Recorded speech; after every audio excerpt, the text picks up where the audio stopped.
All right. Good morning, everybody. We should be live. The funny thing about doing a live stream is that the difference between being not live and live is very, very small. You just hit a button, and then before there was just some video of your own face on the streaming tool. I'm using StreamYard, and then after it's the same, except supposedly there should be some. It should be broadcast somewhere. So. Uh, I have a chat on the side here that can give me some feedback, and I'd like to ask one favor of you. If I'm talking and then all of a sudden my audio cuts out or you can't hear what I'm saying because of the internet connection, please give me a few hand emojis, something that'll catch my eye in the sidebar to say, hey, you cut out. And if you can even mention kind of what you heard last, that'll help me to pick up, and then we can make sure that nothing important gets lost in the transmission. So if you could do that, that'd be really helpful. Um, Thanks a lot for joining. I can see we've got a nice group of people here, and I'm really looking forward to talking about Christopher Alexander today. I'm going to start off with a little bit of introduction to explain sort of what this talk is about, a little bit about the background and the motivation, and then I'll give you a little bit of an outline of what we're going to cover, and then we'll get into it.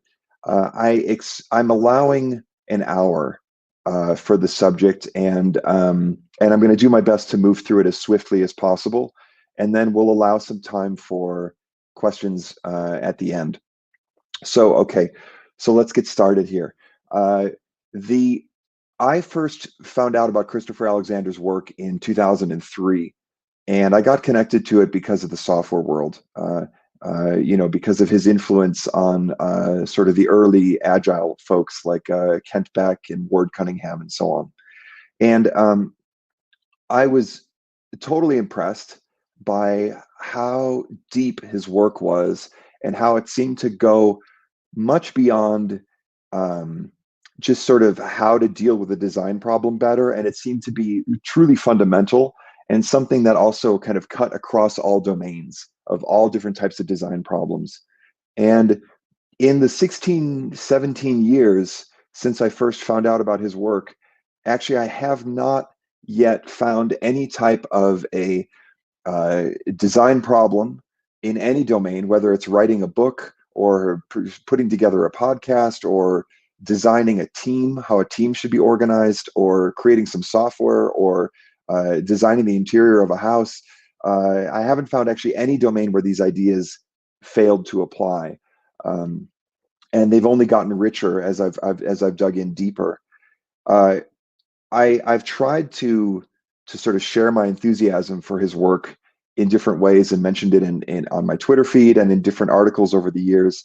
And one question that keeps coming up is people say, well, where should I start if I'm interested in Christopher Alexander? And this has just been impossible to answer. The reason it's impossible to answer is well illustrated by his most recent book. This is Battle. This came out in 2012, and on the back of the book, it lists 15 titles that he wrote. And actually, this is probably not even comprehensive. There's probably more that you could find. And out of all these 15 titles, there isn't one that summarizes them all. So anytime someone says, how do I get into it? Unfortunately, the answer is go read 15 books. This is not a very practical answer. So I've had the wish for a period of time to write some sort of an introductory something that people could use as a kind of entry point into this vast body of work. And then, of course, every time I looked into writing something, I got scared of the task because uh, this is not an easy thing to do. And also, there's a certain finality to a written piece that can make it kind of foreboding. But finally, I said, okay, you know what? Let's. If I can talk more easily than I can write, so let's just set aside an hour and I'll share the best. So I one other thing I'll mention is that in my own case, I appreciated the depth of Alexander's work very early, but it literally took me about 10 years of closely looking at his work to get to a point where I felt that I actually understood what it was about. In particular, the topic of pattern languages really it took about 10 years before I actually understood it. And so what I'll share today is actually quite hard won.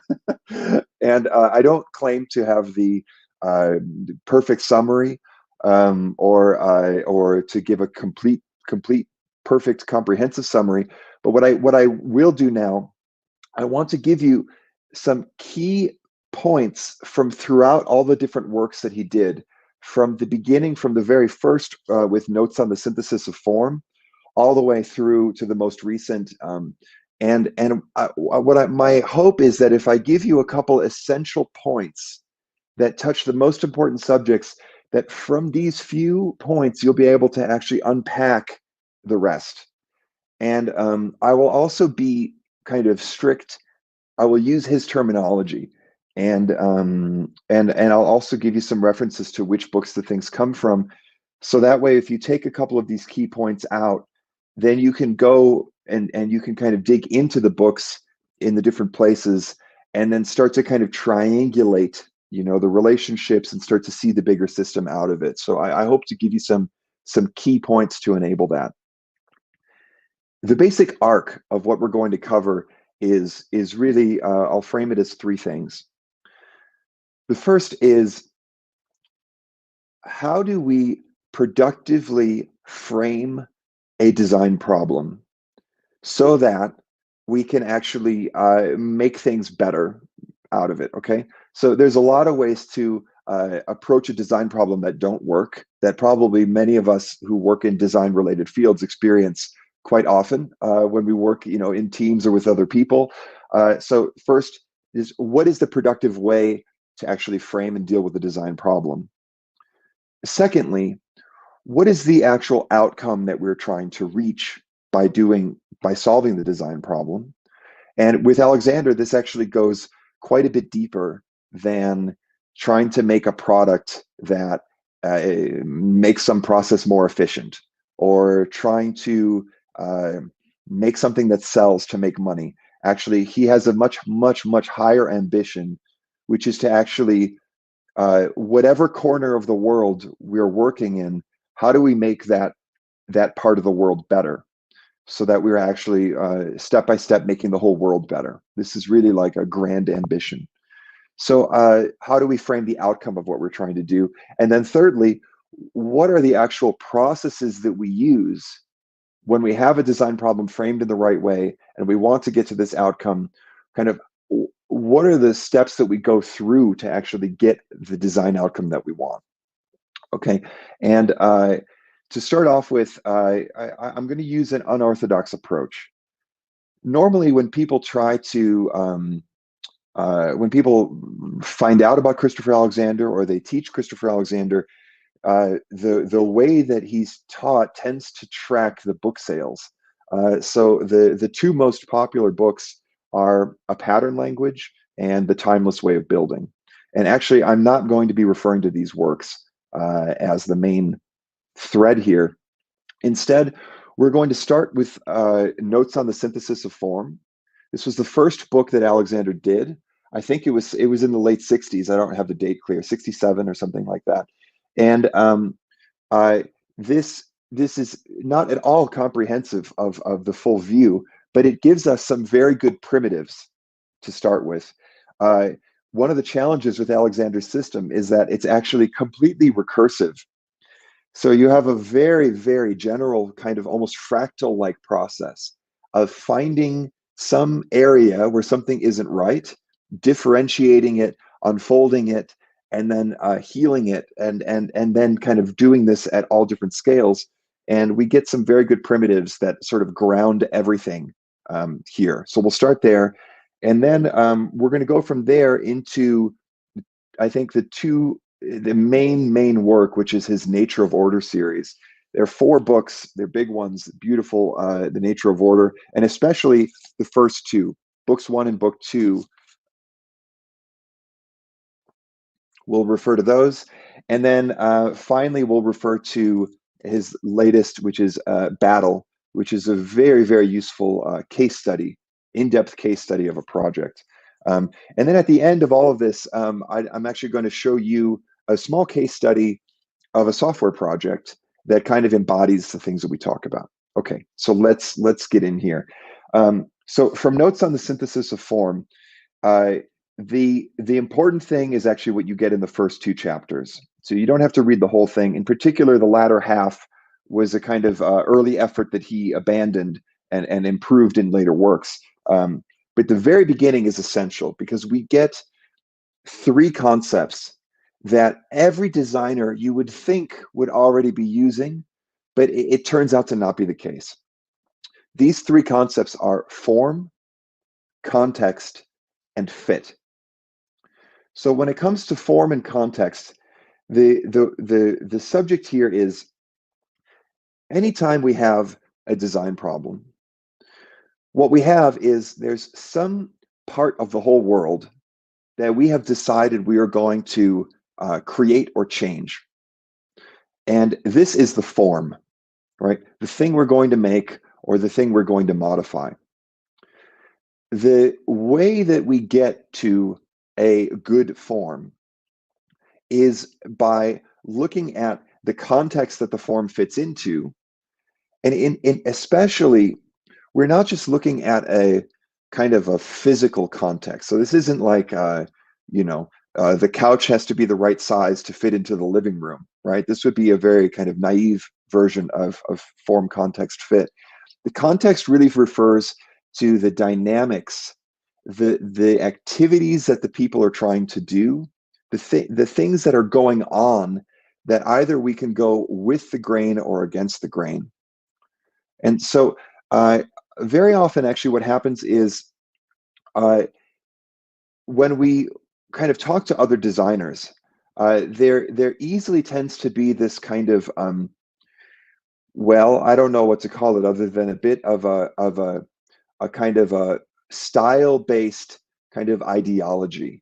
There tends to be at a given time for a given generation of designers a kind of right way to do things, right? Which is based on certain styles and certain forms. If we have a certain kind of right way to do things, then what happens is we end up kind of making software or making buildings or creating presentations or giving talks or whatever it is that sort of follow a standard format without understanding why. Actually, there isn't one way to design anything, but at the same time, there isn't a kind of anything goes spirit either. There's a relationship, there's an empirical relationship between the thing that people are trying to do and the way that our form harmonizes with that or enables that or fits with that. And the judgment of success is actually the fitness, the relationship between these two things. This is really very, very important in everyday practical design work because we often see the opposite. What tends to happen is somebody creates a requirement for what the project should become. And nine times out of 10, this requirement is actually expressed in terms of the form. What do I mean? If we work with a client and we have a discussion with the client and we agree together that what we should do is there should be a software that has this button and it should have this screen, and when you click here, it should go over there. All of this is describing the form. Anytime, or let's take another example. If we get a request from a customer and the customer says, please, can you add a capability to change a setting so that when I go over on this screen, I can have a new permission setting. This is also describing a change in the form. If we describe how the form should be, and then we go and we perform that change, and then we try to say, did we succeed or not? Did things get better? Did we do what we kind of should have done? Now we have a circularity because our definition of success was already based in the form. We have no meaningful fitness function. On the other hand, if our definition of success isn't saying there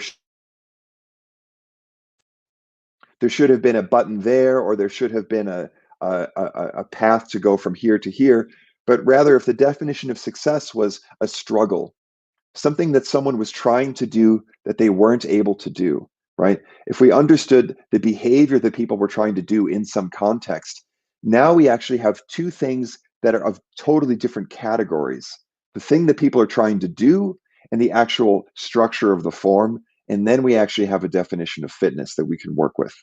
Okay, so this is a very deep subject that ties into basically anytime we get into a conversation about what we should be building, we have to fight against this and figure out how to get people to actually describe the context in a form agnostic way, so that we can understand the behaviors that we're trying to enable independent of a particular form, and then we have a proper fitness relationship. Okay, so this is the first thing, and there's an excellent chapter in Notes on the Synthesis of Form called Goodness of Fit, and this is just fundamental. And we'll, as you'll see, we can build actually the rest of the concepts we need kind of out of this basic trio of form, context, and fit. Okay, from there, we can actually get into what Alexander is really more interested in. Because the thing is, we could use this form, context, fit understanding to help us kind of sell more of something, right? If we better understood what people were trying to do, we could scratch the itch better, and then we could sell more product. Alexander's goal is not to increase sales. It's not to increase efficiency. It's actually to make a better world. And I want to get into the way that he treats this subject. The best reference for this is book 1 of The Nature of Order. Very often when people refer to his book, The Timeless Way of Building, they reference a phrase that he mentioned often throughout that book, which was the quality without a name. Well, later in his career, he named that quality. And not only did he name it, he started to factor it into different types of components and really articulate it through many examples. And this quality, the name that he gave it was life. And life doesn't refer to the difference between a tree and a rock. It's not a question of a sort of biological definition of life. What we talk about with life is the degree to which a certain form enables different types of activity to take place. Okay, and I'll give you a couple examples of this. And this is an amazing subject, and we could talk about it all day. I'm just going to try and find a little entry into this here. Okay, we'll start with a good kind of classic example. I'm going to share my screen with you here. This is a sort of a Soviet style building. Okay, and I want to especially draw your attention to the courtyard area at the base where the building meets the ground. You can see that there's basically no structure here. Okay, there is a great uniformity of structure, and there's a kind of absence of structure here where we get into the building on the ground level. And I want to compare this with a very different structure. Here we have a courtyard from a building that Alexander designed. I'm just going to take a peek at my chat and see if I don't see any warnings that anything is wrong here. Good. Okay. So if we look at these two images, of course there are aesthetic differences and there are stylistic differences. However, actually, Alexander's program is not an aesthetic one strictly. It's not a question of style. There's nothing wrong per se with a modern building. The thing that matters, that is different about these two examples, is the type of things, the type of action that can take place in these two different buildings. Okay, so if we look at at the sort of ground level of this Soviet style building, what we will discover is that very little of interest can take place there. Actually, the building is designed for a narrow set of possibilities. So more or less, you can kind of walk into the building, get into an elevator or a staircase, get up some number of floors, walk down a hallway, and then enter into some unit, right? This is more or less what it affords. If we contrast that with the courtyard, you can see that there are all kinds of activities that can take place in this space. So, and there's sort of two levels of this. There's an inner level in the sense of what sort of neurocognitive activity takes place. How much does my eye jump around? And there's actually been some interesting eye tracking work on this area. I think Anne Sussman is the reference for that, where we actually see that there's a kind of lighting up of the brain, and there's a kind of movement of the eye, which is much more alive in the latter than in the former. But for the sort of purpose of concreteness, I want to focus more on the outer activity. In this courtyard, you can go for a stroll. You could sit on the bench and read a book. Children can play in the yard in the middle, right? As the sun changes, you can go under the arcade to get shade, right? And then if you start to feel cool and you want to get warm, then you can go out from under the shadow of the arcade onto the benches again to warm up, right? And you could have gatherings here. You can socialize here. You can sit alone there. There's all kinds of different things that can happen, right? You can be meeting with a friend and then linger and have a conversation before coming in or out of the building here. And these type of activities aren't going to happen in this very constricted, very blank space in the Soviet style building. So this is just kind of one example to give you a taste of the kind of richness of activities that come out of the union of the form and context. Now, I want to give you a kind of a more concrete example, a smaller example that makes this a little bit more crisp. And here we can look at, this is a planter this is kind of a typical modern planter in some kind of corporate plaza here, right? So we're just in a kind of a retail area in an American town, and this planter from the Alexander point of view is more or less not very alive. We would say this is fairly dead. And this is a judgment both of the form in the sense that there's not a lot happening there that engages the eye. There's not a lot of action there, but at the same time, there's not very much in terms of the activities that can take place on the basis of this form. So I've created a kind of crude cartoon to illustrate this. So here we have the original form, and what we see is that in terms of the structure, it has a very narrow edging, around the greenery where the tree is planted, and basically this doesn't do anything other than maybe you could set your coffee there, right? But there's not much else you could do with it.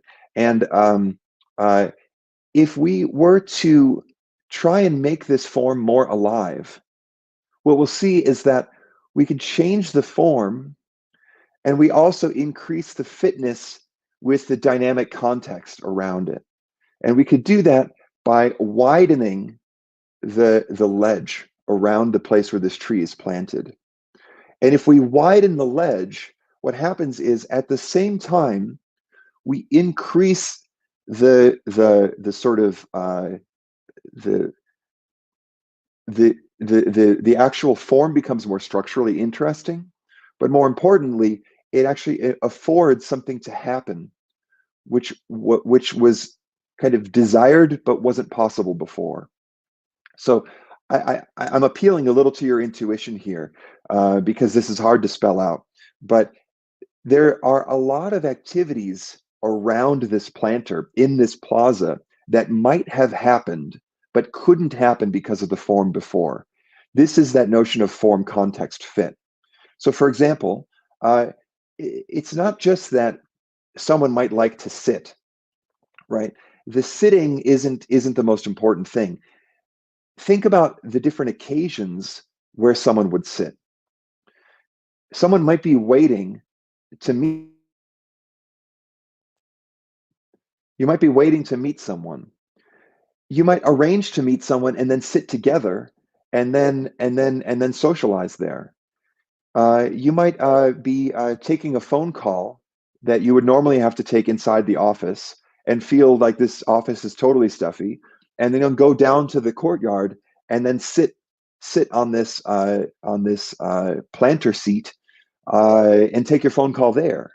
You might enjoy the fresh air to take a break. You know, you might be walking and doing some shopping, and then get a coffee, and then take a break and have the coffee, and then think a little bit about what's happening in the rest of the day. There's a great variety of activities. There's a kind of flourishing of possibilities for human experience, for meaningful things to happen that come out of this. So on a kind of basic level, there's a context of there's a sort of a possibility that one might like to sit, right? The form can be modified to enable this to fit with this context. But then out of this form context fit, a great number of possibilities, a whole lot of action becomes possible and kind of comes out of this, right? And this is a way to think about life. And we would say that this latter design has more life than the former. Okay, and it's beautiful and amazing to note how this is both uh, taking place in terms of the dynamics of what's happening, and we can also just even see it by looking at the form. That the form has different properties. Living form has we can just see it by looking at it. Actually, we can tell the difference. Okay, I'm going to try and keep moving here so we cover everything. Now, this one example, this is, I hope it gives you some ideas. And at the same time, we can't build a house based on this improving a planter, right? And we can't build a building or create an entire piece of software out of this idea, or design an organization or write a book based on this idea. So what we need is some way to kind of get from a first order view of this to a higher order view. And in order to go from the first order to the higher order, Alexander gives us some tooling, some abstract descriptions of what's happening in this process. And this kind of tooling, we can kind of look at this in terms of I'm going to dig into it in terms of two aspects. Okay, one is the static aspect. That is, how do we take a snapshot of what exists as a spatial structure? And then how do we describe the geometry or the physical relationships in that spatial structure, to kind of characterize, like, how do we get to something that is more living, right? How do we get to a better design just by looking at the arrangement of things? Okay, and this is what he calls the topic of centers. So we'll talk about what a center is. And then the other aspect of this is the not the static aspect of what is the arrangement of form, but actually by what process do we improve this form? So how do we actually, through time, what do we do in terms of design process to actually step by step unfold and realize a better design? Okay, so we have a kind of static aspect and a kind of dynamic aspect, and then these two constitute the rest of the main ideas that we're going to cover. And this is, the first is the subject of centers, and the second is the subject of, let's call it, generative process. Okay, he uses this word generative, and this is very important, and we're going to dig into that. Centers is another amazing subject. The main reference for this is also book 1 of The Nature of Order, The Phenomenon of Life. This goes into great detail on the subject of what is a center. And I'm just going to give you a little bit about this.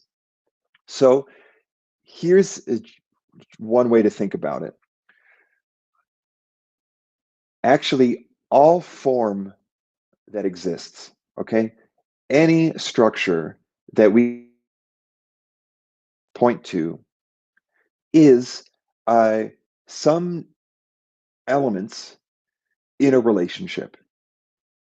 So whether it's a car, whether it's a building, whether it's a book, whether it's this talk, there is a structure there, and there are atoms or pixels or sound waves, or there are things that exist in a certain kind of relationship to each other, and this relationship has some kind of coherence or lack of coherence.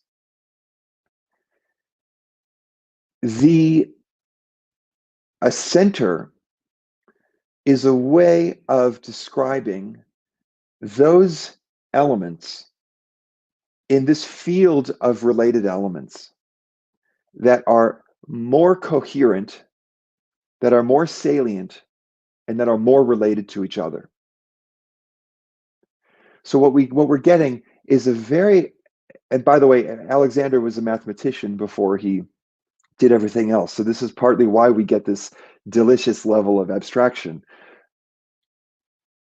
This gives us a way to talk about the unit of change and the unit of design that we are manipulating at a given time or referring to at a given time by partitioning the world of form, which is just given to our senses. It's one big world, right?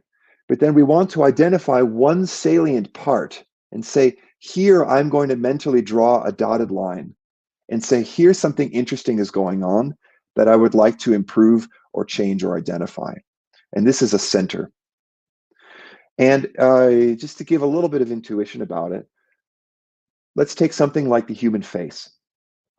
A face, nature has done the most incredible job of weaving and knitting centers together, because you have an incredible harmony where all the aspects are fit into the others through step-by-step adaptation.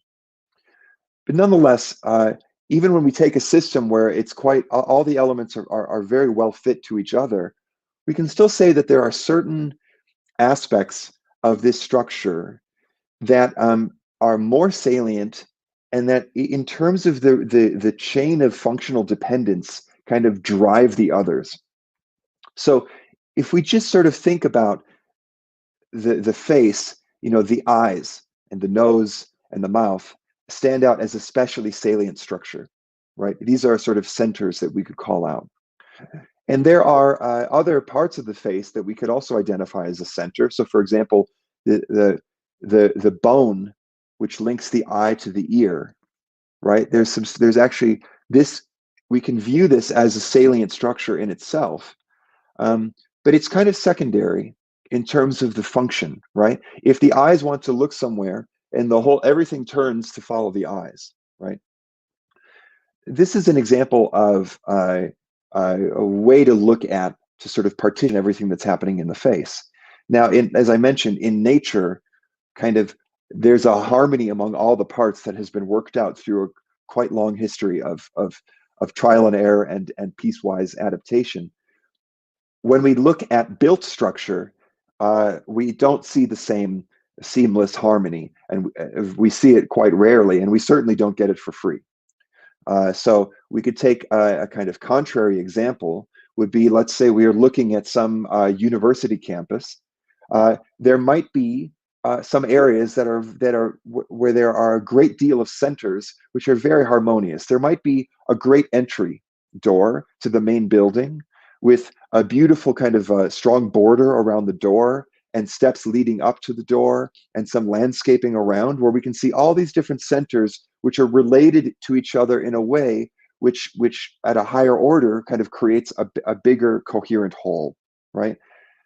And at the same time, we might kind of wander around the building and then find an area where there's a parking lot and a dumpster and some pile of wood or something like that, and then say, okay, here we have some salient elements, but these elements are not related to each other in a beautifully knit whole, right? Or these elements are not working together in a way that functionally maps to the context and affords all the types of behaviors which would make the place a meaningful place that is doing things that are.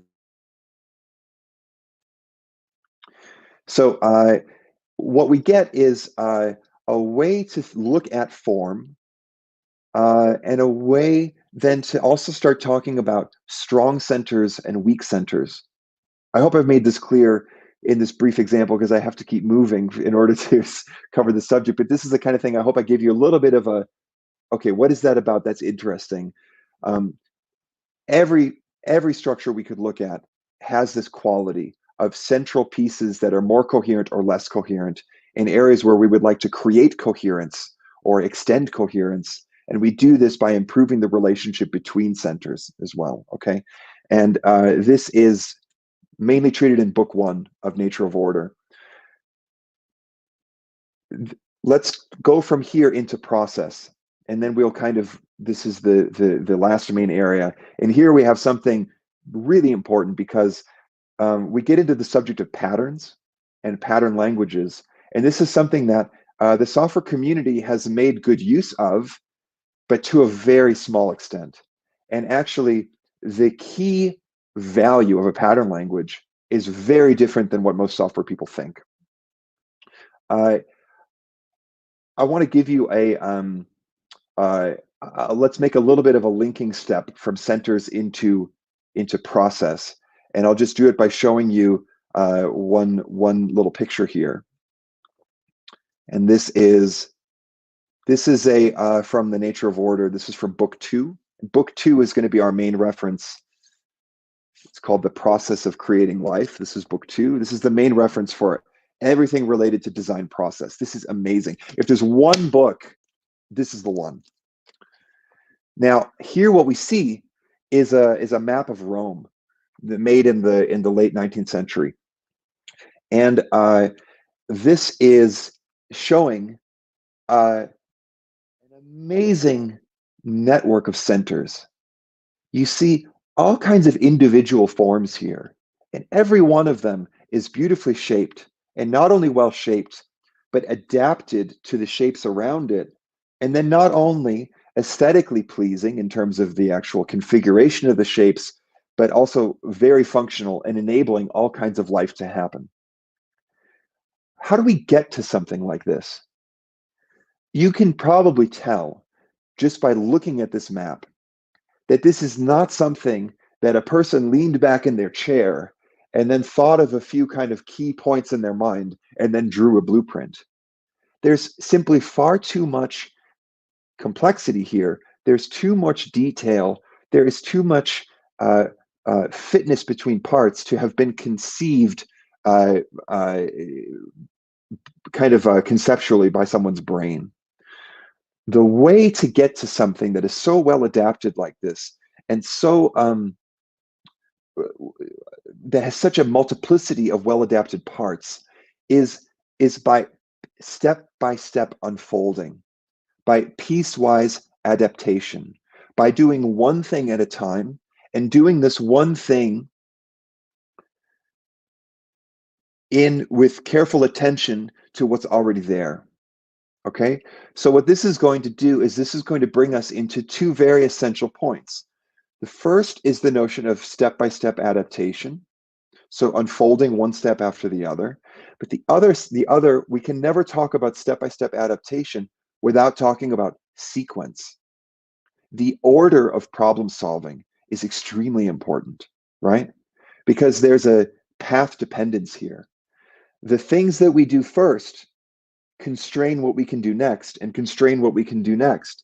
And either this can lead us closer and closer to a good result, or it can paint us into a corner, depending on our choice of sequence. So we get into the subject of process here. One way that we can deal with process. Wow, this is a huge subject, and we're going to make quick work of it. Okay. So what I want to do is I want to actually get into pattern languages, because if there's one main point that I want you to take away, it's how we can use a pattern language to kind of get to unfolding something. Okay. And so what I'm going to do is I'm going to give you a short definition of a pattern, and then we're going to talk about pattern language. Okay. It's easy to define a pattern now because of the concepts that we've already looked at. What a pattern is a kind of generic relationship of centers. And it's more, when we talk about centers, we're talking about structure, right? When we're talking about structure, we're talking about form, right? So what we need to, what we have with a pattern is actually a little bundle, a little package of form and context together. So some context has been understood. In reaction to that, some kind of generic arrangement of centers has been designed. And if we put those handful of centers together according to the generic relationships that we've sort of understood, then every time this context happens, we can solve it more or less with a certain family of relationships as a form. And because these two things are fit with each other, if anytime we encounter this problem, we can kind of pull out this pattern, and then we can get more life out. Okay, give you a very simple example. One of my favorite patterns is from so we have this book, A Pattern Language, which is very famous, but you won't learn much about how to do design from this. But if you happen to build buildings, then you might get a lot of useful you'll get a lot of useful form context pairings out of this. Okay, but this is why it's not a main reference for our purposes here. There's a pattern there called 6-foot balcony. And the notion of a 6-foot balcony is this. Actually, if you build a balcony that is less than 6 feet deep, you will simply find that people don't use it. And why? Because there's things that people do on balconies. There's dynamics, activities that are trying to take place in the context that are not afforded by a shallower design. So for example, people like to sit in 2 or 3 people, they like to sit around each other. In order to sit where you can face each other in a triangular or circular arrangement, you need more depth. People like to stretch their legs out, right? People like to set down glasses and plates and have a newspaper around. There's activity that needs to happen there, and this activity requires space. And once you see this pattern, you'll never unsee it, because like, especially in major cities in the States, you have so many kind of balconies that sort of represent a balcony, but they're not actually functional. They need to be 6 feet deep. The 6-foot balcony, this is a very, very generic definition of a center. It's not telling you where in the house to put the balcony. It's not telling you what material to make it out of. It's not specifying every detail, but it's giving you an essential aspect of the relationships of the forms, which are going to improve the fit to the context. And by improving the fit from the form to the context, life is going to come out and be enabled, because you're going to be able to have a small party out there. You're going to be able to sit with your partner and have a beautiful conversation as the sun sets, and have a glass of wine together, because this form enabled that to happen. Okay, so 6-foot balcony is an example of a pattern. When we have a number of patterns together, then we can knit them together into a language.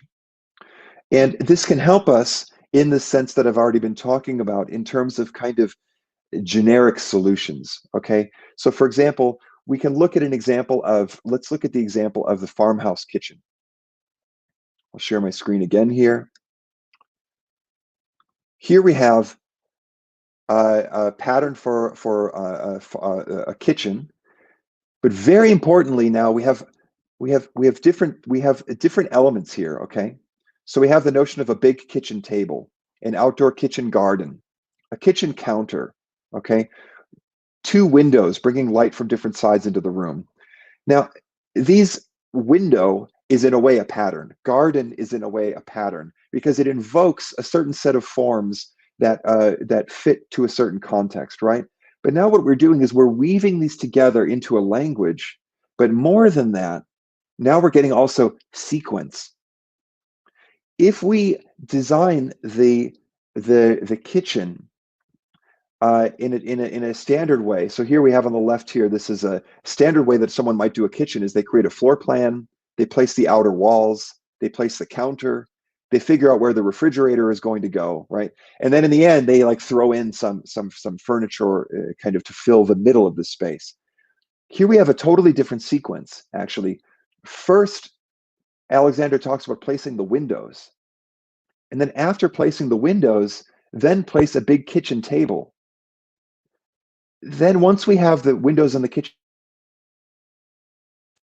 figure out how to create a doorway going out to a garden, right? And last we put the counters in, right? So this is what's happening here is we're prioritizing different aspects of the form so that the form can unfold step by step by step. We're not designing the kitchen in one step, right? We're first figuring out the general size and shape, then placing the windows, then placing the table. Why? Because now if we sit at the table, we should have good light and a good atmosphere. So it's pleasant to sit at the table, right? And then figuring out where the doorway to the garden goes is important before we place the counters, because this flow of movement between the garden and the table is more important than the exact placement of the counters, right? And then lastly, the counters can actually kind of fill in. There's a variety of ways that the counters can come in that'll be functional, but there's actually not so many ways that we can place the windows or we can place the garden or we can place the kitchen table so that we will have the maximum amount of life in the structure. So here we start to get to this notion of sequence. And this is such a wonderful subject. I'd love to spend more time on it. But you get a taste, I think, from this. There's another example of sequence, which is a very memorable one, which is just the notion of if we're going to build a house and this house is going to have a garden, what comes first, the house or the garden? Very often, someone would actually place the house first. But the thing is, there are far fewer configurations where the garden is going to have a good fit, where the garden is going to be most alive. This is because the garden is very sensitive to views, to sunlight, to the relationship between the neighboring properties. And there's actually a great many ways that the house can be successful. So if we build the house, if we place the house first and then the garden gets leftover space. If we place the garden first, we can make a very successful, fantastic garden, which not only is pleasant to be in, but because it's an outdoor space, it relates the centers of the form of the house to the centers of the neighboring land and the neighboring properties, right? This garden actually kind of can relate the structures together. And then there are a great many ways that the house can be shaped successfully relative to this garden position. This is a very deep topic, actually, an amazing topic. We'll keep moving. Now, we're ready for the final and most important point. Well, actually, 2 points together, but here we really come to something important. I'm going to treat 2 topics together, which are if there's anything that you take away, it's really this. Pattern languages may be useful in terms of helping us to communicate kind of solved problems and to pass on knowledge in a way that is more or less kind of modular. This is the thing that the software community has adopted, okay? This notion that we're going to give you an encyclopedia of solved things so that you don't waste time reinventing the wheel, okay? This is not the deeper meaning of patterns. This is an efficiency gain. And of course, if we can prevent some knowledge from being lost, because we can capture it and then reuse it. Reuse it. Of course, this is useful. This is not the main thing. The main thing is that a pattern language is a way to specify one unique project. Rather than taking a cross-sectional view and say a pattern allows us to build 1,000 different buildings, actually one pattern language allows us to describe at the right level of abstraction how we should go about problem solving to make one thing. So this is the longitudinal view. This is how will we, step by step by step, solve which problem in which order, okay? To make this one thing we're trying to make, not to make everything over and over again, not to be more efficient and to reuse everything we did in the past, but to do one thing right. Making one product in a way that is fitting and effective and beautiful and enables a lot of activities to take place on the basis of that form. This is difficult, okay? Making one building that is successful is really difficult. And we easily over-index on the efficiency gains of having some modular components instead of the real problem, which is making one coherent system that is whole and functioning and a success. Okay, so what we get is actually what, and this is the thing that took me over 10 years to understand. A pattern language is actually what we create for a project to specify this project at the right level of abstraction. And this gives us two things. It gives us the first thing I mentioned, which is a stepwise path through the problem-solving process so that we can step by step adapt each center to the neighboring centers and weave them into a harmonious field of centers which are all working together. The second thing is it allows us to avoid over-specifying all the details that we don't understand in the beginning. We cannot in one flash draw a master plan that says, here is the design. You can try. You can draw a master plan if you want. But then as soon as you go and put that into place in reality, you will discover that it doesn't fit and it doesn't work the way that we thought, because we do not have all of the variables and all of the interactions between components in our heads, right? The truth of the field of relationships between all the components, whether it's the spatial relationships of a garden and the neighboring plots of land and the house, or it's the interdependence of all the pieces of code and software. This field of relationships is too complex to just have completely in our mind and then say, I have the perfect solution and blueprint it. So what we want is a high-level way to say, we will more or less have this, that, this, and this, and then allow the ones who are actually doing the construction to go into the level of detail, figure out the actual fit and the actual final form in the context of doing the building, right? And then come up and say, what's the next major piece I have to solve? And then go down. And so it allows us actually to unify construction and design together at the right level of scale. Okay, I'll give you a couple small examples of all of this, and then we'll wrap up soon. Let me share my screen again here. I'm going to show you a very little micro example of the pattern language for this campus that Alexander built outside of Tokyo, called the Eishen campus. And here we have two different tiny slices of the pattern language. This first is a standard way that many schools are built, okay? There's one building for all the classrooms. The classrooms are attached to each other. There's walls or floors between the classrooms, and there's covered passages between them, right? They specified something very different. They said, we're going to have separate buildings for each classroom. Each building is going to be like a house. There will be gardens between the classrooms, and the pathways to move between classrooms are going to be open air, okay, exposed to the rain. Now, what I want you to observe about these two differences is that these handful of words, this language, right? This pattern language, one versus the other, these generate different designs. There is a whole class of 1 million possible classrooms which are generated by case one.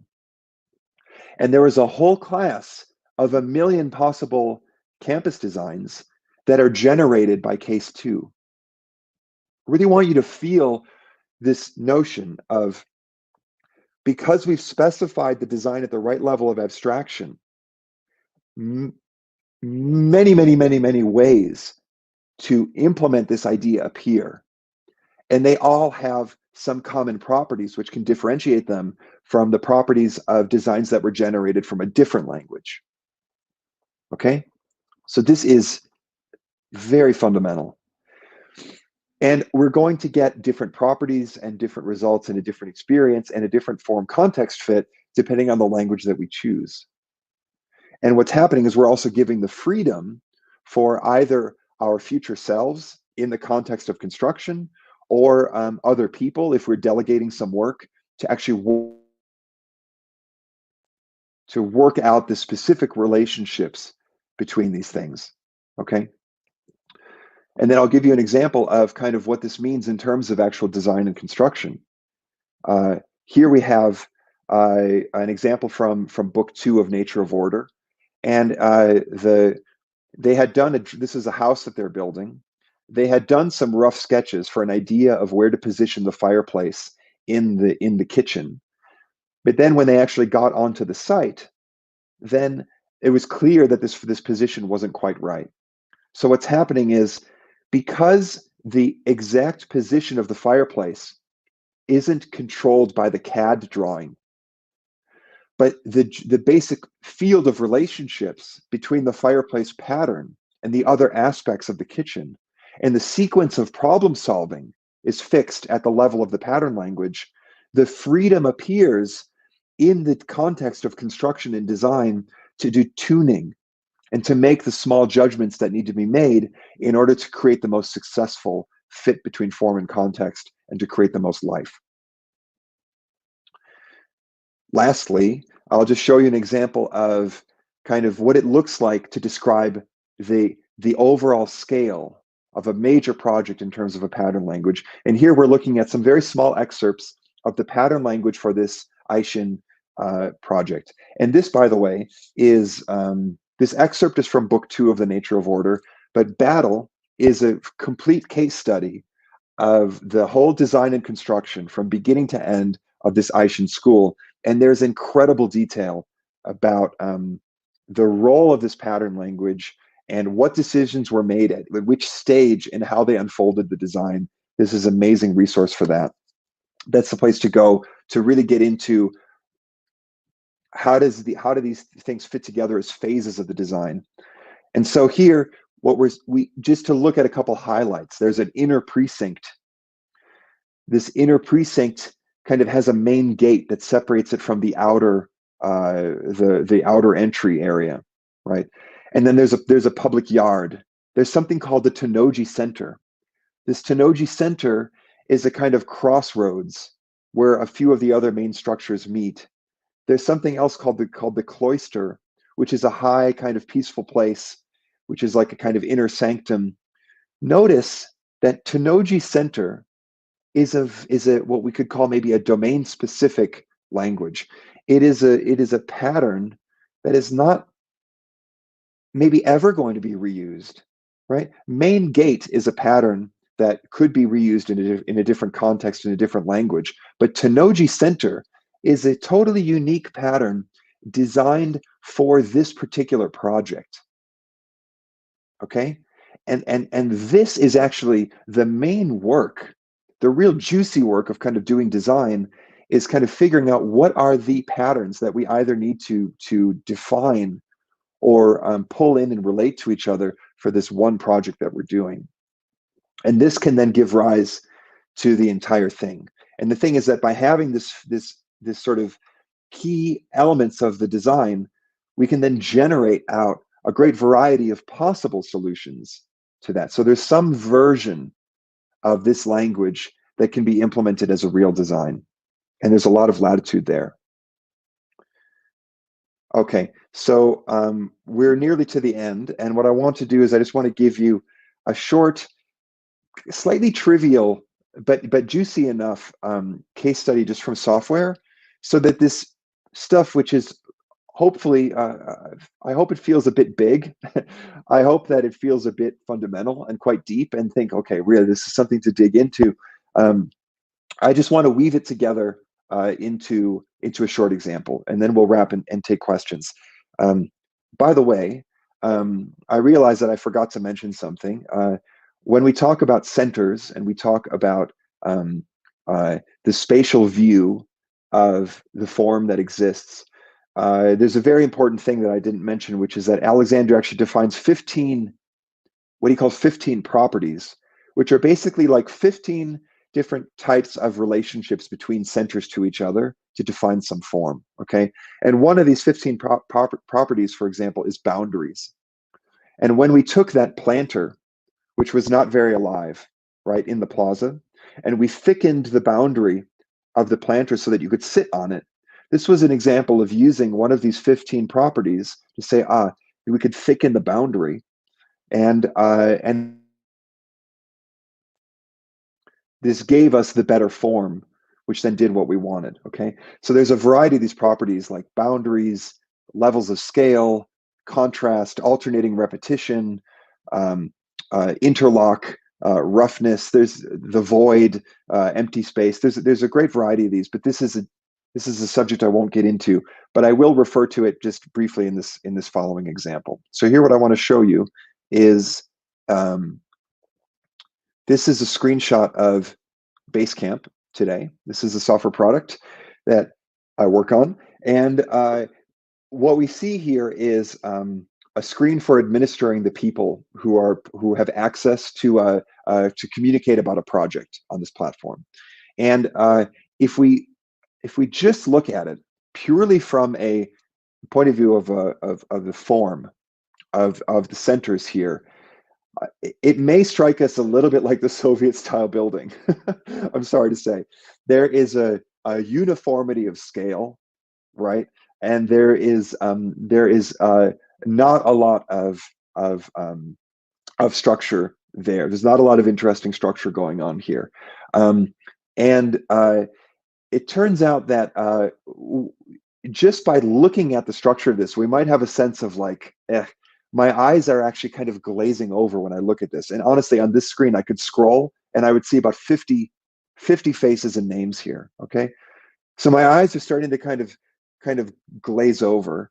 And there are things that I would try to do in terms of the context.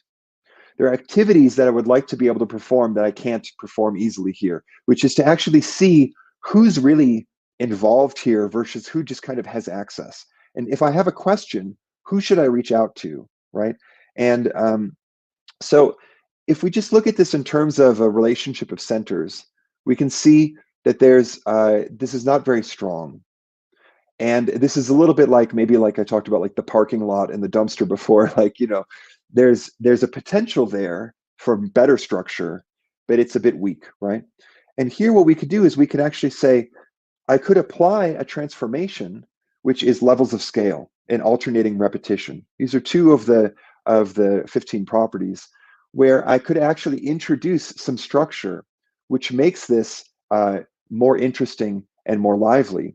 But the thing is, if I only just make this as a structural change, there's no reason to believe that this will really be better. For example, I could just say, group all the people who start with the letter A through G, right, in the first group, and this would not be very informative, right? But if I actually have something from the context that is motivating this change, then we can achieve some new fitness. So for example, we've observed that among all these different people, some of them, this is a project idea I'm exploring right now, some of them are actually involved in this project. They're actually responsible for doing the work. Others just need to be informed they're more senior, or they work on a peer level, but on completely different teams, but they're somehow impacted by this work, but they're not responsible for the work. So there's other people who should just be informed. And then there's other people here who are included for reasons of transparency or for social reasons, but they don't actually have anything that they have to contribute here, and they don't actually need to be informed. If we were to segment this screen in terms of who's actively involved, who just needs to be informed, and who's included, when we arrive at this screen, there's going to be a stronger center at the top of the screen that actually shows you the faces of just the people who are frequently talking to each other and interacting. This is going to be like glancing across the room and seeing that same 5 people or those same 4 people are kind of always sitting around together, and you recognize them as a small group and say, those are the people who are doing this thing, right? They're the ones that I should ask a question to. And the same thing with those being informed. So now what we have is we have a structure which is stronger in terms of the form, right? It's more differentiated. It has more hierarchy. It has a better relatedness between parts. It's more interesting to look at, but it becomes more meaningful. Instead of a purely administrative place where all I see is just a bunch of faces and I can add or remove people, I'm actually better understanding the world that I'm a part of. I'm better understanding the relationships between people, and I'm more connected to what's going on, right? These are the people who are involved versus informed versus included. So this is a small example of that. And if we came up with this idea and we would now like to actually build this, a lot of software companies would create pixel perfect mockups. And they would give these pixel perfect mockups, which are basically like CAD drawings, to contractors, which are like front end engineers or back end engineers. And then those people would have to just build what was drawn. Instead, we can define this at the scale of level of description of a pattern language. We can say there's going to be 3 groups of people here: an involved group, an informed group, and an included group, right? And then we can also describe like that there's going to be a mechanism to actually change which group somebody belongs into, which we call a gear shift. And so there's a way that we can actually describe the elements and their relationships to each other. And from this very rough description, which is at the level of patterns and the relationships between patterns, we can give other people or our future selves the freedom and the design latitude to generate one of some number of possible designs that are going to be most fitting based on the actual facts on the ground that become apparent during the real construction. So here at Basecamp, if a team were to take this on, the team that actually does the details of the UI design and the details of the software implementation, they are going to decide those details on site in the exact same manner as we saw in this picture. Okay, so I'm going to stop there. What I want to give you as a summary to take away is if I were to try and give a summary of what I think is important and useful about Alexander's work for people who design systems, it's first to frame the problem, frame the design problem in terms of form and context, where the form is what is the thing that we're making, and the context is what are the type of activities and the constraints based on the dynamics of the situation, so that we have an actual empirical judgment of fit, right? Then based on that, we can go to a deeper understanding that it's not just about fit, but it's about the way that a fit between form and context enables all kinds of meaningful activities to take place, which is really our goal. We want to make the world more full of meaning and things that are happening that we care about, right? And not just doing what the client asked for, but making a kind of whole structure that enables more meaningful things to happen on the basis of that structure. And we get into, from there, how do we actually characterize that structure? We can do it in terms of centers. Now we have a way to talk about the key elements of a design without being stuck in the specific language of that particular project, or without talking it on the level of pixels or atoms or something like that. But we have this level to characterize coherent structure and the relationship between coherent structure using centers. And then finally, how do we get to this coherent structure through a step-by-step process of unfolding, where we specify the key relationships and the sequence of problem solving those relationships at the right level of generality using a pattern language. And this pattern language is not just some shelf. We don't just go to Walmart and then get like the things that we need off the shelf to construct our solution. It is actually something that describes the problems and the key relationships for the one unique project that we're trying to build. And then by specifying the work at the right level of abstraction, we create the freedom at the low level to do step-by-step adaptation between the parts to get something like this beautiful map that we saw of Rome earlier, where all of the parts are fit to each other because there was the freedom of in the combined design and construction phase, okay, guided by the pattern language at the higher level. So I don't claim that it's something that you can just swallow in one session, and I don't claim that it's the easiest subject, but I hope that if you take these things as sort of guideposts and chew on them, that they'll give you a path through Alexander's work that is really fruitful and gives you insights that apply to a huge space of design problems.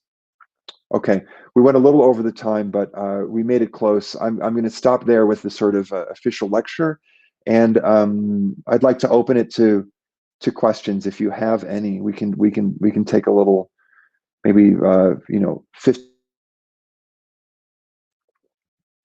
15 or 20 minutes for some questions.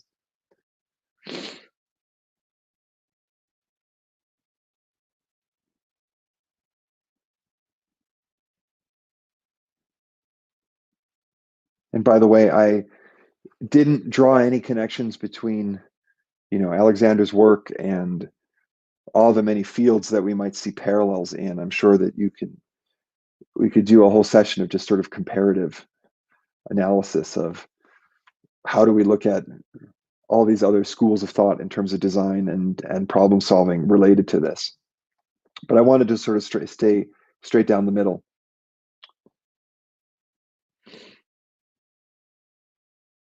Yeah, I see one comment that having read Shape Up, that you can see a lot of the motivation. Absolutely, this traces back completely to that. What we actually call shaping in our process of software development at Basecamp and in the book Shape Up, shaping is really actually creating a pattern language. What the output of the shaping process is a pattern language, and then when we hand off the pattern the shaped work to a team for construction, actually the task then is to find some version of a design that implements this language. Dorian asks, to what extent does the rest of the team at Basecamp actually use Alexander to inform project planning? Not at all. And this is, I've seen this as my task to translate his work into something that is specific to us. And I haven't actually done it alone. A lot of the reason that I got so inspired by Alexander's work was because I saw a resonance between what he was describing and things that Jason and David, the founders at Basecamp, were kind of doing intuitively. So part of it was articulating what they were already doing intuitively, and part of it was then building this into a structure that we could communicate internally as more of a kind of process. So Alexander was an input to the articulation of this process, but actually Shape Up itself is the process that we refer to internally. People don't need to go dig all the way back to the source.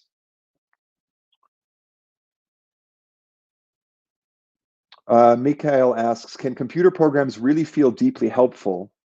I think the question isn't, if the software can be the deepest contribution to the healing of the world, because all of us are in a different position to improve a different corner of the world, depending on the skills we have and the networks that we belong to.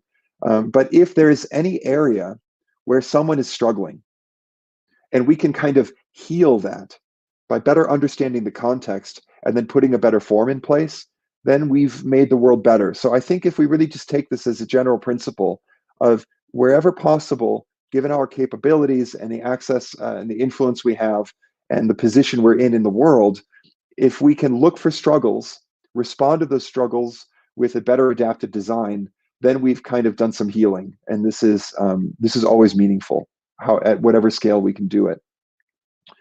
Does Basecamp, we have quite a few questions coming in. Wow. Does Basecamp have a higher level pattern language? Absolutely.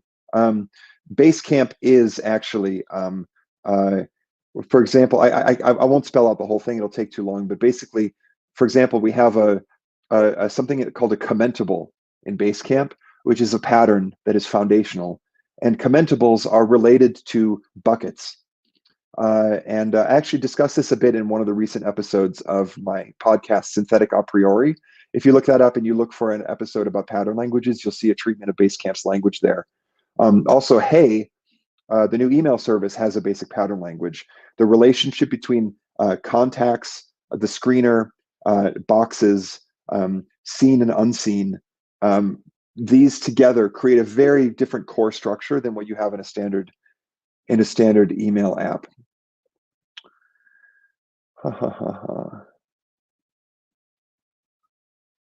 Is there a connection with domain-driven development? Domain-driven design, Eric Evans is a fan of Christopher Alexander. The actual book, Domain-Driven Design, is itself a pattern language, but the thing is that it's a meta-pattern language in the sense that, well, what I'm trying to say is that it copies Alexander on the meta level, in the sense that like the way that the knowledge is communicated is as a bunch of patterns.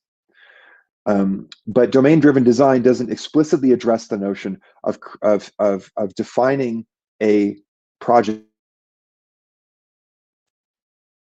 So there's a little subtle. There's a difference between communicating a whole body of thought in terms of patterns versus getting into the subject of defining your own pattern language to do a project.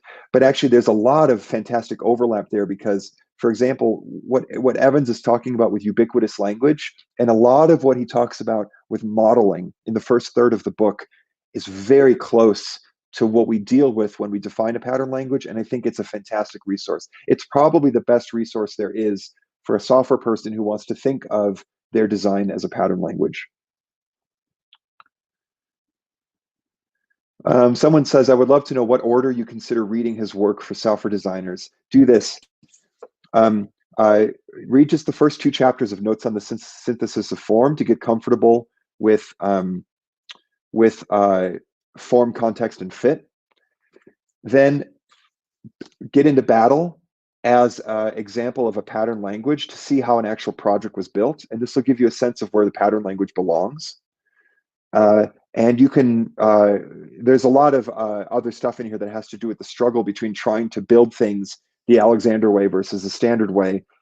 You can skip through those if you're just looking for the example of how to think about pattern languages. And then if you want to really start to go deep, then go into the nature of order, which is like the definitive reference, but very dense and very sprawling.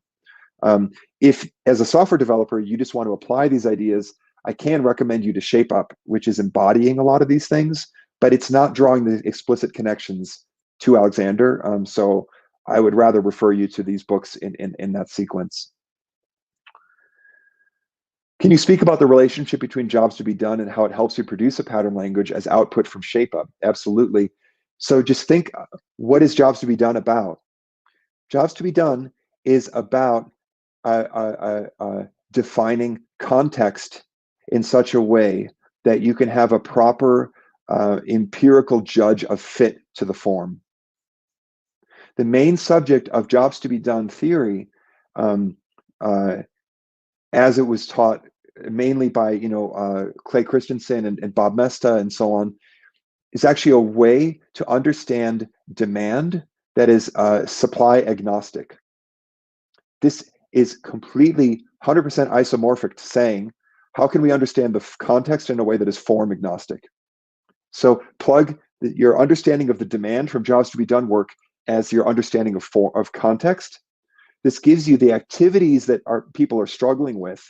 And now the question is, how do I transform the form to improve the fit to the context? So the demand side is the context, the supply side is the form. And then how do you produce a pattern language as output from ShapeUp? We are taking our understanding of the context, we're taking the patterns that we know, and I'm really going to stretch here, but if you want to go deep, Clay Christensen has a subject called modularity versus interdependence. And this is a way of looking at a value network of what we build and kind of what do we build ourselves custom versus what do we pull off the shelf. This notion of modular versus interdependent architecture actually maps to patterns that are available from prior work and patterns that you actually have to invent on a per project basis. So like a commentable in Basecamp is a Basecamp specific pattern. The Tenoji Center is an Eishen school specific pattern, but main gate and push notification are not specific patterns to the project. So we have a variety of off-the-shelf patterns that we say, can I combine these into a language that does what I need to do given my understanding of the context? And then there's going to be gaps that we might have to fill where we say, I have to actually define some relationships here that are specific to my project.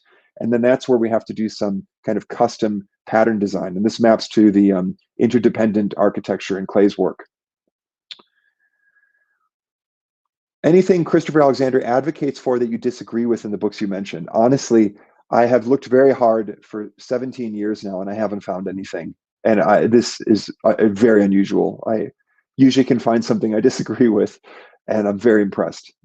Very, very impressed by the depth and the fundamental universality of the work that he's doing. It's incredible. Okay. Akash mentions when you're in terms of sequence or process, how do you know that you're on the right path and it's not just trial and error? This actually traces back to the sequence is not just random. The sequence has to do with which things are most important, which things have the fewest degrees of freedom in terms of the number of possible designs that are going to work.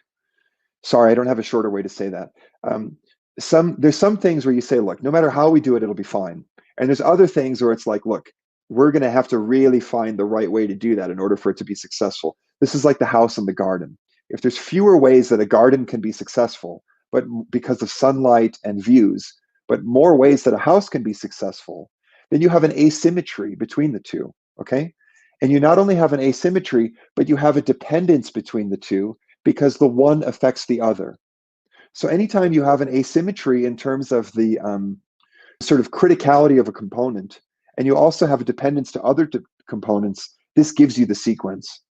So it's actually through a kind of a two-dimensional analysis of what are the dependencies between elements on one aspect, and then what are the what's the sort of a difficulty or the how constrained is the space of solutions for certain pieces of those. And out of that, you can get a kind of structure analytically that will guide you toward the right sequence. Do you distinguish between patterns and reusable components, or are these just patterns at a smaller scale? It's a pattern if the component is not only a form, but it also has some understanding of context attached to it. Okay, so I would use this distinction. But beyond that, you could basically say that a pattern is a reusable component in the sense that it has a defined boundary, it has a defined relationship to other structure, and it has a specific context that it fits into. How do you read books and understand so deeply? By putting the work in, by spending a lot of time and thinking hard and questioning it. And so first trying to understand what are they saying, then saying, can I actually apply it to what I'm doing? And then struggling to apply it, and then allowing time to go by, and then going back again and trying again, and really putting a lot of work in. I've heard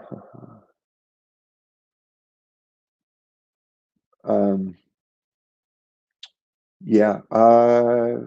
Have you seen Alexander's 15 properties map to properties in the software world? I think I demonstrated that with the short design example I gave, where we used levels of scale and alternating repetition just in this very simple sketch. I'll give you another example. Levels of scale actually applies at the within code. So, for example, look at Kent Beck's pattern called composed method in Smalltalk best practice patterns.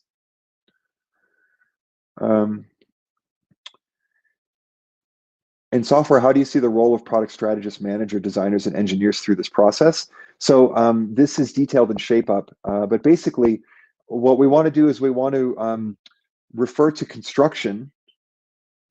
Where is the design and construction work happening?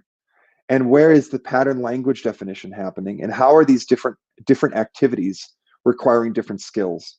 Okay, so there's a role in the design, in software design, figuring out what the language is, right? And there's another.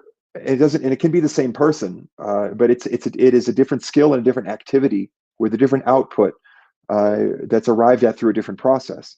So we have to figure out what is the language, and then there's a question of how do we use that language to generate a design at the lower level, right? And this is where construction happens.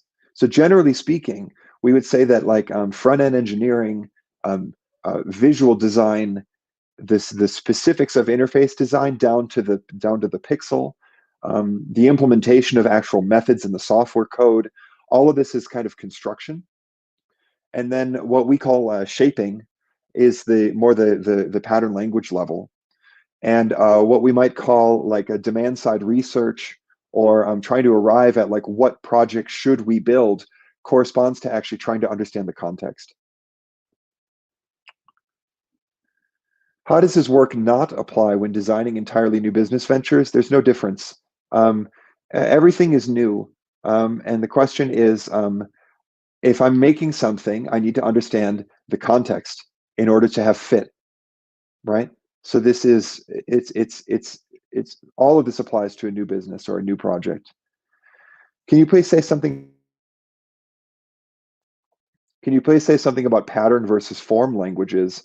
I would just say shortly that I don't claim to have a deep understanding of form languages because I haven't thought about them very much. But I would say that a form language is lacking context. So a form language would be a bit more on a stylistic level, versus a pattern language is always about the union of units that have both form and context. Any companies, projects, organizations you think put Christopher Alexander into practice particularly well? Bob Mesta's work maps 100% to all of this.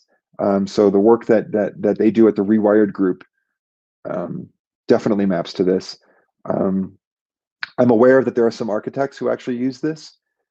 There is a growing number of companies that are implementing ShapeUp, and to the extent that they actually do shaping the way that we recommend, they are kind of, without knowing it, landing closer to an Alexander process. Also because of the way that shaping creates this autonomy for, we could say, creating some version of the shaped work.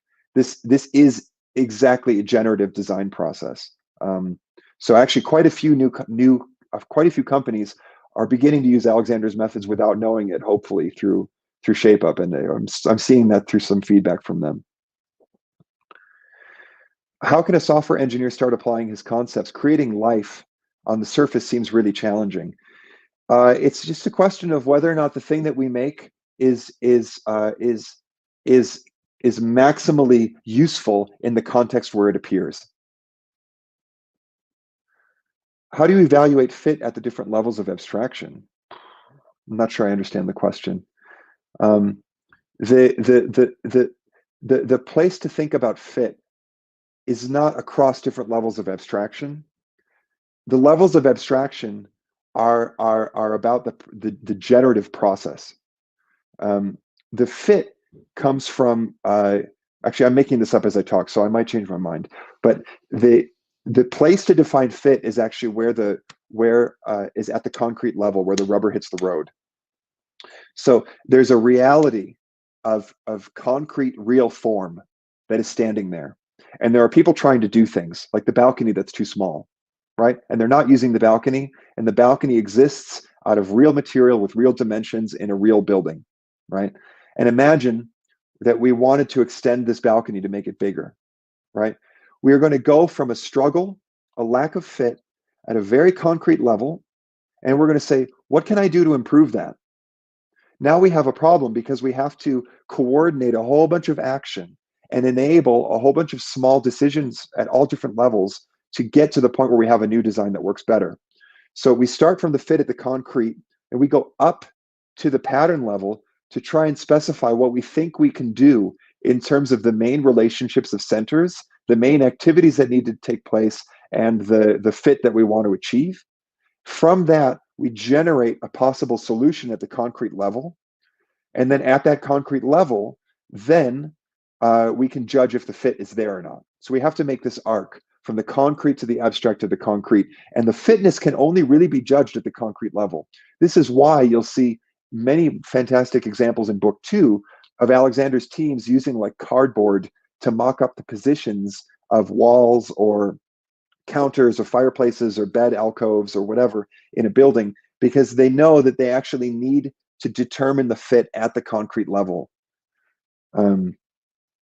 Yeah, so that's the fit has to happen at and yeah, and here Bob mentions in the comments that the fit is also about the trade-offs. So the thing is that when we're at the abstract level, there's no trade-offs, right? But then once we actually try to implement this language as a specific concrete design, we're going to run out of time. We're going to bump into the existing things that already are standing that have to stay there, right? So we have to have a kind of harmony with the new thing that we're doing and the constraints that we have from what already exists and the amount of time. And so this is, the concrete is the level where we have to look at fit. Dorian says, imagine trying to sell the mirror of the self-test to clients. This is the wrong level of abstraction. Clients are not hiring us to improve the world. Clients are hiring us to eliminate a local struggle that they have to themselves, right? And so we use this so-called mirror of the self-test, which is a reference to some stuff in Nature of Order. We can use this ourselves as a guide, but this is on the way to fulfilling the bigger contextual struggle that the client has. Okay, we're at the end of time here, so I want to thank everybody for joining. Thanks for your questions at the end. I hope it was interesting. I hope it was helpful. This was more or less a prototype. Like I said, rather than trying to write some article, let's just talk and see if we can piece together some big things. If you have any feedback or follow-up questions, I would love to hear from you. So feel free to write me, rjs@hey.com, or shoot me a message on Twitter at rjs on Twitter. I'd be super interested to hear any feedback you have. So thanks for tuning in, and take care.